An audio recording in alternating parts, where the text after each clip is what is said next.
je suis Karine Potin, directrice de la réserve marine de La Réunion. Lorsqu'on regarde l'état de santé des récifs coralliens dans sa globalité, il n'est pas encore au beau fixe. On a encore beaucoup de récifs qui sont fragilisés.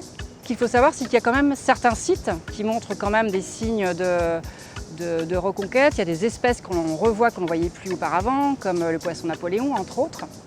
Ensuite, au niveau de l'équipe, ça a évolué. L'équipe a augmenté, donc on a plus de personnes recrutées, donc on a plus de forces vives. Donc tout ça fait que la réserve marine évolue dans le bon sens, même si les récifs coralliens montrent encore évidemment des signes de dégradation. À l'heure actuelle, on a recensé plus de 3600 espèces. On a encore beaucoup d'espèces à découvrir. Et la réserve marine est remarquable tout d'abord par sa biodiversité.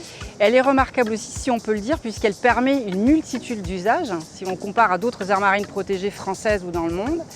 Et elle est aussi remarquable parce que elle renferme en fait un récif corallien jeune, très proche des côtes, donc il est soumis à beaucoup de pressions directes et indirectes, naturelles et anthropiques.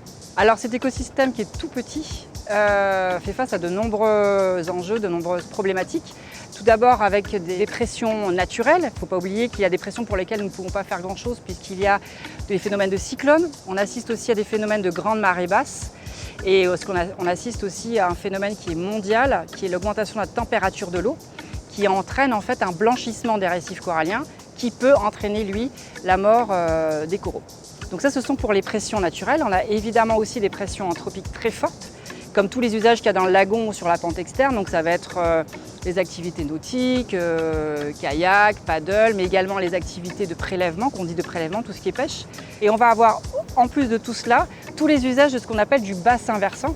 C'est tous les usages qui ont lieu sur la montagne, puisqu'on est une île volcanique, montagneuse, qui fait que toutes les activités en amont de la réserve marine, qu'elles soient urbaines ou agricoles, vont avoir un impact en bas sur le récif corallien. Alors la bonne nouvelle, c'est que la sensibilisation a beaucoup fonctionné. Et ensuite, on voit que les citoyens veulent de plus en plus être impliqués dans cette protection, faire de la science participative, être utiles en fait à cette protection. Et on a même aussi maintenant, et c'est tant mieux, les professionnels du tourisme, les professionnels du monde économique qui souhaitent participer aussi à cette protection et qui souhaitent apporter leur part. Alors pour préserver et protéger cet écosystème marin, nous pouvons tous agir individuellement. Donc on a par exemple des choses très simples. Quand on vient à la plage, on profite de la plage et on ramène ses déchets. On observe les animaux sans les déranger, sans les prélever, sauf si on a évidemment une carte de pêche. C'est aussi ramener ses déchets lorsqu'on est aussi en montagne, lorsqu'on pique-nique, lorsqu'on va faire une randonnée, puisque tous ces déchets qui seront en amont vont se retrouver dans la ravine, vont se retrouver dans le récif corallien.